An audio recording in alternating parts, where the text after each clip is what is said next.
तमाम दोस्तों को चैनल पर एक मर्तबा फिर वेलकम। आज की वीडियो में मैं आपको बताने जा रहा हूं ऐसी 10 स्किल्स या ऐसी 10 स्किल्स के बारे में जो ऑस्ट्रेलिया में आपके लिए काफी यूजफुल हो सकती हैं।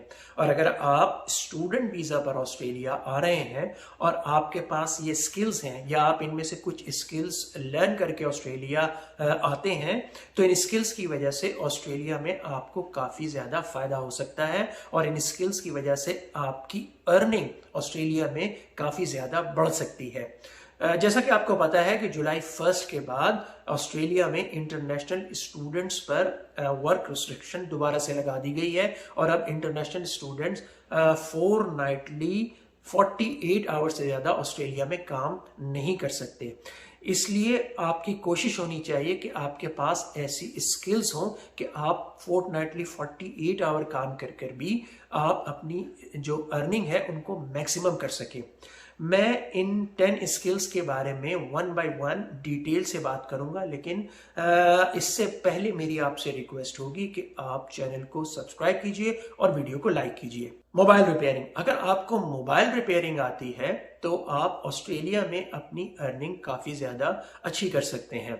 ऑस्ट्रेलिया में ज़्यादातर जो है वो आईफोन और सैमसंग है, तो आपकी कोशिश होनी चाहिए कि आप इन दोनों मोबाइल की रिपेयरिंग को जो है अगर आप लर्न करके आए ऑस्ट्रेलिया में तो आप अपनी इनकम को ऑस्ट्रेलिया में काफ़ी ज़्यादा बढ़ा सकते हैं। देखिए, अगर आप का मोबाइल ख़राब होता है और आप अपना मोबाइल लेके यहाँ पर किसी भी मोबाइल रिपेयरिंग शॉप पर लेकर जाते हैं तो वो किसी मामूली से जो फॉल्ट है या नुक्स है उसके भी वो $150-200 इजीली चार्ज कर लेता है। मिसाल के तौर पर अगर आपका चार्जिंग सॉकेट किसी के मोबाइल का वर्क नहीं कर रहा है तो उस सॉकेट को चेंज करने के लिए $200-250 इजीली वो चार्ज आपसे किए जा सकते हैं। तो अगर आपके पास इसी तरह से अगर आपके फ़ोन से आवाज़ नहीं आ रही और आपने सिर्फ साउंड की आईसी चेंज करनी है तो $200-250 इजीली आप जो है वो आपसे मोबाइल रिपेयर शॉप वाला चार्ज कर लेगा। तो इसलिए अगर आप आने से पहले सैमसंग और आईफोन की मोबाइल रिपेयरिंग सीख कर आ जाएं तो इससे आपको काफ़ी ज़्यादा फायदा हो सकता है। Number 2, computer hardware. अगर आपको कंप्यूटर का हार्डवेयर का काम आता है तो इससे भी ऑस्ट्रेलिया में आपकी अर्निंग काफ़ी ज़्यादा अच्छी हो सकती है। मिसाल के तौर पर जैसे कि आपको पता है वक्त के साथ साथ जो है वो कंप्यूटर या लैपटॉप स्लो हो जाते हैं। अगर आप उनका मदरबोर्ड चेंज कर सकते हैं, नया मदरबोर्ड आपको लगाना आता है, आपको उनकी रैम बढ़ानी आती है या आपको उनकी हार्ड डिस्क जो है उसकी कैपेसिटी बढ़ानी आती है तो ये स्किल्स भी आपके लिए काफ़ी ज़्यादा फ़ायदेमंद हो सकती हैं। या अगर आप जो है कस्टमाइज किस्म का कंप्यूटर बना सकते हैं, किसी के लिए सीपीयू जनरेट कर सकते हैं, मुख्तलिफ पार्ट्स लेकर आप अपने क्लाइंट को कहकर, जैसा कि इंडिया पाकिस्तान में होता है कि आपके लिए कस्टमाइज ब्रांडेड की बजाय जो है वो जेनरिक या कस्टमाइज आपके लिए सीपीयू या कंप्यूटर बनाया जाता है। अगर आपके पास ये सलाहियत है तो आप ऑस्ट्रेलिया में काफ़ी बेहतर अर्निंग कर सकते हैं और आप सिर्फ कंप्यूटर असेंबलिंग के लिए यानी कि पार्ट्स के साथ उस कंप्यूटर नया कंप्यूटर बनाने के लिए आप $1000 या $500 तक चार्ज कर सकते हैं। इसी तरह से मदरबोर्ड या रैम बढ़ाने के लिए, हार्ड ड्राइव बनाने के लिए भी आप 1 घंटा आप $100-150 आप चार्ज कर सकते हैं पर आवर के हिसाब से। तो ये कंप्यूटर हार्डवेयर या कंप्यूटर असेंबल करने की स्किल जो है ये आपको काफ़ी बेहतर अर्निंग ऑस्ट्रेलिया में दिला सकती है। नंबर 3, पेंटर यानी कि रंग करने वाले, रंगसाज, ये जो घरों में ऑफिस में रंग करते हैं, पेंट करते हैं। अगर आपको पेंट करना आता है तो आप ऑस्ट्रेलिया में काफ़ी अच्छी अर्निंग कर सकते हैं। और अगर आपके पास ये स्किल नहीं है और आप ऑस्ट्रेलिया आ रहे हैं तो मेरे आपको मशवरा होगा कि आप 2-4 महीने लगाकर रंग करने का फन सीख लें। ये कोई बहुत ज़्यादा मुश्किल स्किल नहीं है। अगर आप ये काम सीख कर आ जाते हैं तो ऑस्ट्रेलिया में आप बड़ा अच्छा कमा सकते हैं, क्योंकि इस काम की ऑस्ट्रेलिया में बहुत ज़्यादा डिमांड है और वीकेंड्स पे ख़ास तौर पर जो है वो कॉन्ट्रैक्टर पेंटर्स को, रंग करने वालों को ढूंढ रहे होते हैं और उनको जो है वो पेंटर मिलते नहीं हैं और उनकी अर्निंग जो है वो आप अगर ये 2-3 दिन भी काम करेंगे वीक में तो आप काफ़ी अच्छे पैसे कमा सकते हैं। आपकी अर्निंग जो है वो $1000-1500 सिर्फ 2-3 दिन काम करने से हो सकती है। नंबर 4 स्किल है कारपेंटर। यानी कि बढ़ई जो लकड़ी का काम करते हैं। अच्छा, ये वाली जो फील्ड है कारपेंटर की, काफ़ी ज़्यादा वास्ट फील्ड है। इसमें तो फर्नीचर भी आता है, बेड भी आते हैं, मसहरियाँ वगैरह, सोफ़े, लेकिन आपको जो है ये सब लर्न करने की ज़रूरत नहीं है। ऑस्ट्रेलिया में जो डिमांड है, मैं आपको इस फील्ड को थोड़ा सा नैरो कर देता हूँ, वो है किचन कैबिनेट्स की। अगर आप सिर्फ किचन कैबिनेट का काम लर्न करके ऑस्ट्रेलिया आते हैं तो आप अपनी अर्निंग काफ़ी ज़्यादा बढ़ा सकते हैं।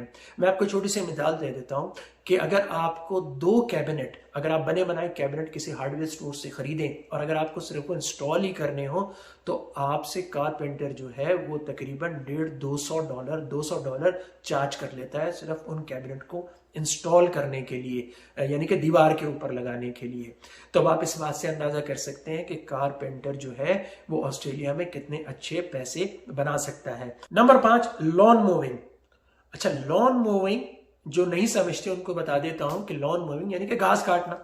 अब आप कहेंगे कि यार ये जो है हमें घास काटना सिखाना दे रहा है, लेकिन आप माने या ना माने, जो ऑस्ट्रेलिया में लॉन मूविंग के बिजनेस से वाबस्ता है या जो लॉन मूविंग का काम कर रहे हैं, उनकी इनकम जो है वो अनबिलीवेबल है। अच्छा, इसके अंदर लैंडस्केपिंग भी आ जाती है, लेकिन आपको इतनी डिटेल में जाने की ज़रूरत नहीं है। ये लैंडस्केपिंग वगैरह सीखने की ज़रूरत नहीं है या गार्डनिंग वगैरह। आपने सिर्फ घास काटनी है और आपने जो ट्रिमिंग करनी है दरख्तों की, थोड़ा सा बस ये है।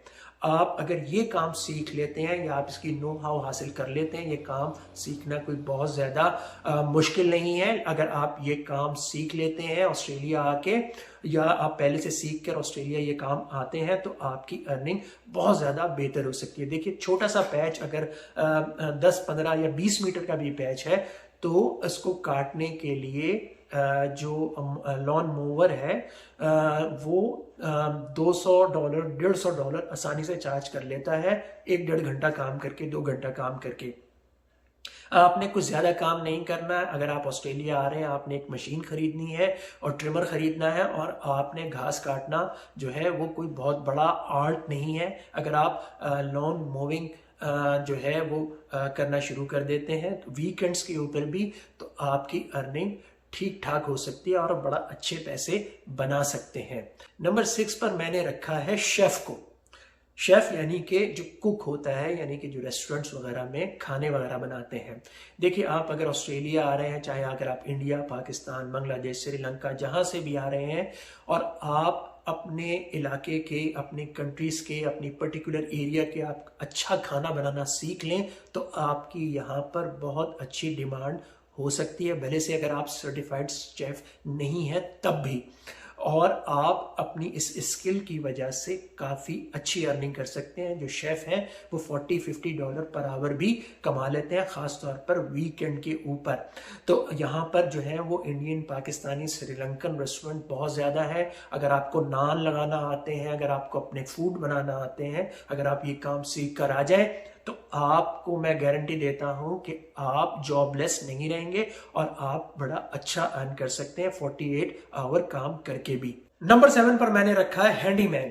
जो लोग नहीं जानते हैंडीमैन क्या है उनके लिए मैं बता देता हूं, जिसे आप इंग्लिश में कहते हैं जो जैक ऑफ ऑल ट्रेड, यानी कि जो हर काम, हर फन मौला, या जो हर काम थोड़ा बहुत करना जानता हो। मिसाल के तौर पर घरों में जो थोड़ी बहुत टूट फूट हो जाती है, अगर वो उसको ठीक कर सकता हो, जैसे कि टैप लीक कर रहा है उसको फिक्स कर सकता हो, या डोर की नॉब चेंज कर सकता हो, या डोर अगर सही तरह से बंद नहीं हो रहा उसको ठीक कर सकता हो, ड्रॉअर को फिक्स कर सकता हो अगर वो हिल रहा है या उसके जो स्क्रू हैं वो निकल रहे हैं। तो इस तरह के छोटे छोटे काम, अगर जो काम करना जानता है उसे हैंडीमैन यहाँ पे कहा जाता है। ये भी बहुत अच्छा अर्निंग कर लेते हैं ऑस्ट्रेलिया के अंदर। नंबर 8 इसके लॉकस्मिथ। लॉकस्मिथ यानी कि ये ताले खोलने वाले होते हैं, यानी कि जो ताले का काम जानते हैं, लॉक्स का काम जानते हैं। देखिए, ऑस्ट्रेलिया में लॉक स्मिथ जो है वो बहुत अच्छी अर्निंग कर रहे हैं। मिसाल के तौर पर अगर मैं आपको बताऊं, अगर आप लॉक आउट हो गए हैं, यानी कि आप अगर अपनी चाबी भूल गए हैं घर के अंदर या कहीं भी और आप घर से बाहर हैं और आप घर खोल के अंदर नहीं जा पा रहे हैं, और अगर आप इमरजेंसी में लॉक स्मिथ को, यानी कि ताला खोलने वाले को कॉल करते हैं, तो वो आपसे $200 से $300 चार्ज करता है लॉक आने के, लॉक खोलने के, और आपको 2 चाबियां या 1 चाबी बना के देने की। तो अगर आप ये काम सीख कर आ जाते हैं, भले आप इंडिया से आ रहे हैं, भले पाकिस्तान, बांग्लादेश, श्रीलंका, कहीं से भी, अगर आप ये काम सीख के आ जाते हैं, सिर्फ लॉक रिपेयर करने का, नए लॉक लगाने का और किसी भी बंद ताले को खोलने का, तो आप बड़े अच्छे पैसे बना सकते हैं।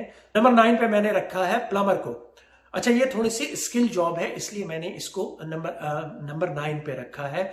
ये काम थोड़ा सा मुश्किल है, यहाँ पे थोड़ा सा लाइसेंसिंग वगैरह का भी इशू होता है, लेकिन अगर आप बेसिक काम भी सीख लेते हैं, यानी कि अगर आप नया टैप लगा लें, टैप की वॉशर्स चेंज कर सकते हैं, या आप सिंक जो होते हैं, बेसन वगैरह, वो लगाना आपको आता है, तो आप अपनी अर्निंग ऑस्ट्रेलिया में काफी ज्यादा अच्छी कर सकते हैं। कमर्शियल प्लम्बर जो है यहाँ पे $200 पर आवर अर्न कर रहे हैं, लेकिन अगर आप डोमेस्टिक और बेसिक प्लम्बिंग स्किल भी है आपके पास, तो भी आपकी अर्निंग बड़ी अच्छी हो सकती है। अब बात कर लेते हैं नंबर 10 और लास्ट स्किल के बारे में, लेकिन ये सबसे इंपॉर्टेंट स्किल है, और ये है ड्राइविंग की स्किल। अगर आपको ड्राइविंग आती है और आपके पास ड्राइविंग लाइसेंस है, तो ऑस्ट्रेलिया में आप कभी भी जॉबलेस नहीं रह सकते। आप ऊबर चला सकते हैं, आप फूड डिलीवरी कर सकते हैं, ऊबर ईट कर सकते हैं। अगर आपके पास ट्रक वगैरह चलाने का एक्सपीरियंस है और आपके पास हैवी जो व्हीकल चलाने का लाइसेंस है और वेरीफाइबल है, और आप ऑस्ट्रेलिया में आके फुल जो है वो ट्रक का लाइसेंस ले सकते हैं, तो आपकी अर्निंग बहुत ज्यादा अच्छी हो सकती है। ट्रक चलाने वाले ऑस्ट्रेलिया में बहुत ज्यादा अच्छी अर्निंग कर रहे हैं। मैंने आपको 10 स्किल्स बताएं जो आपके लिए ऑस्ट्रेलिया में काफी यूजफुल हो सकती हैं, और खास तौर पर इंटरनेशनल स्टूडेंट्स के लिए जो 48 आवर की वर्क रिस्ट्रिक्शन है, इसके बावजूद वो इन स्किल्स, स्टूडेंट्स जो हैं वो इन स्किल्स की वजह से ऑस्ट्रेलिया में अपनी अर्निंग काफी ज्यादा बेहतर कर सकते हैं। किसी और वीडियो में आपसे दोबारा मुलाकात होगी, तब तक अपना बहुत सा ख्याल रखिएगा।